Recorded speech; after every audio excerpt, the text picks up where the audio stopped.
the Red Sea, which has come under attack by Yemen's Houthi rebels, and the UN Security Council has now stepped in and called for an immediate end to these attacks. The UNSC resolution also called on the armed rebel faction to release the Galaxy Leader. The Galaxy Leader is a Japanese-operated vehicle carrier that the Houthis seized on 19th of November. 11 members voted in favor of the resolution, demanding an immediate ceasefire.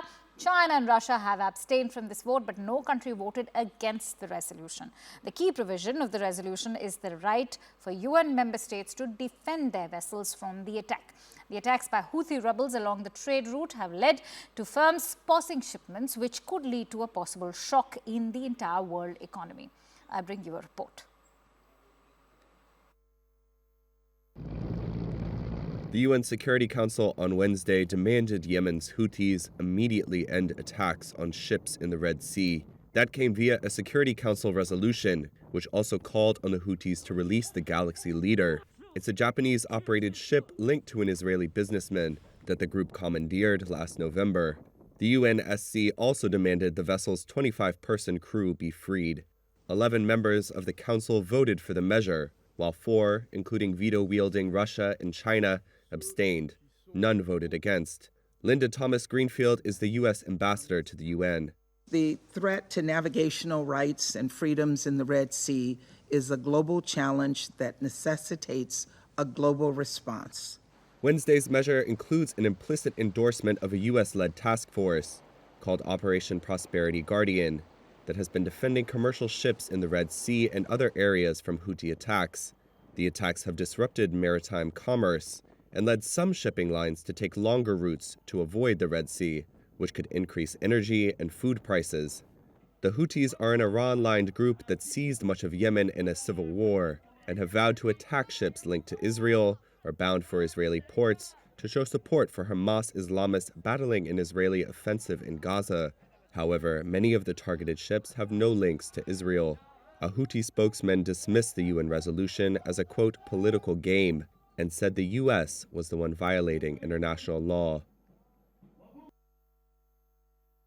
As you saw from Central Command yesterday, Iran-backed Houthis launched a complex attack of one-way attack drones, anti-ship cruise missiles, and an anti-ship ballistic missile into the Red Sea. There were no injuries, and there was no damage reported.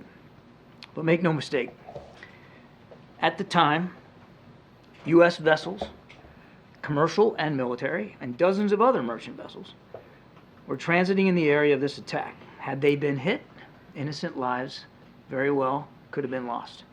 So we'll say it again. These attacks against vessels in the Red Sea pose a direct threat to lives, to freedom of navigation, and to global trade in one of the world's most critical waterways. And despite what the Houthis may say, they are threatening and targeting commercial vessels with ties to countries all over the world, many of which have no connection to Israel whatsoever.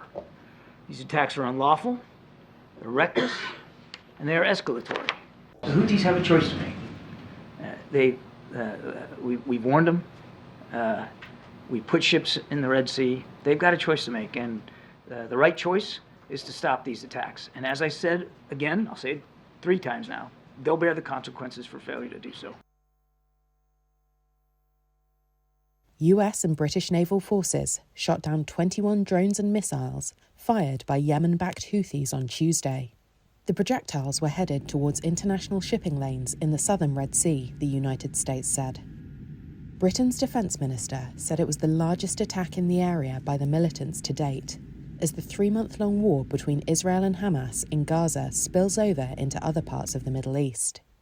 US Central Command said 18 drones, 2 anti-ship cruise missiles and 1 anti-ship ballistic missile were shot down by the 2 navies in the incident. No injuries nor damage were reported, it said, adding that this was the 26th Houthi attack on commercial shipping lanes in the Red Sea since November 19th. Houthi military spokesperson Yahya Sarrier gave a televised speech on Wednesday, saying the attack had targeted a US ship it said was providing support to Israel. The operation was a response to a previous US attack that killed 10 Houthi militants, he added. The Houthis control most of Yemen and have been targeting the route to show their support for the Palestinian Islamist group Hamas. The attacks have severely disrupted international commerce on the key route between Europe and Asia. which accounts for about 15% of the world's shipping traffic. Many shipping companies, including German shipping group Hapag-Lloyd and its Danish rival Maersk, have been forced to reroute their vessels, taking the longer journey around Africa. The Iranian-backed Houthis have vowed to continue attacks until Israel halts the conflict in Gaza, and warned they would attack US warships if the militia group itself was targeted.